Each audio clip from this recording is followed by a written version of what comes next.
Mga beb, dumating na ulit yung order ko. Ito siya. Yan. So, dalawa na. Sure, meron pa ako dito sa ref. Ayan, o. Meron pa naman. Ayan.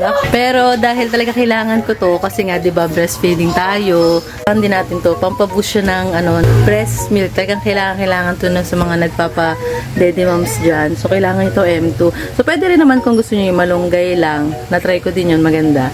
Talaga na Milo. Pero ito kasi, okay din yung lasa niya. Alam mo, para siyang gulaman lang. Yung, ang tawag doon, arnibal. Pero di siya ganun katamis ha.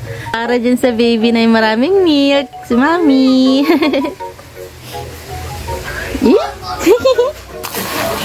Yan siya. Ano ni baby ah. Yan. So lalagyan na natin siya ito. Para hindi na tayo nag-aalala na pagpaubos na. Yan na siya. Yun, wala na rin akong iniinom naman na malunggay capsule. Dati yung sa kuya niya, yung kay Sedi. So, 5 years yun dumedi sa akin. 5 years old siya.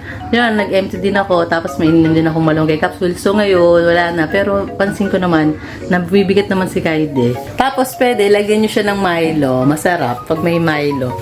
Tsaka ng gatas. Pwede rin. Lasang milk tea pag nalagyan siya ng gatas. Tapos, yung una, share ko lang. Yung pagkapanganak ni baby, iyak siya ng iyak. Tapos pinapadedi ko parang, tapos napansin ko parang yung dito niya dry. Napansin ko parang siguro hindi wala itong nadidedi sa akin kasi iyak ng iyak. So kinuha ko, ako hilot. Parang ang tagal lumabas itong gatas. Kasi kay Sedi dati, hindi pa siya nalabas. May gatas na eh. May gatas na ako. Mga 7 months pa yata ako noon, 8 months na pregnant kay Sedi. Meron akong milk. Dito kay Kaide. Parang lumalabas. Tapos nagpahilot ako. Okay din yun. Nagpahilot ako sa likod, tapos yun, M2. Sarap na sa feeling, lumalabas na ulit yung mga milk. Nakikita mo pag nakita mo lumalabas na milk, tapos nakita mo nag-gain ng weight sa baby, diba si Kylie. So yun lang, para kay baby din. Share ko lang sa mga nagpapadede dyan, so try nyo M2.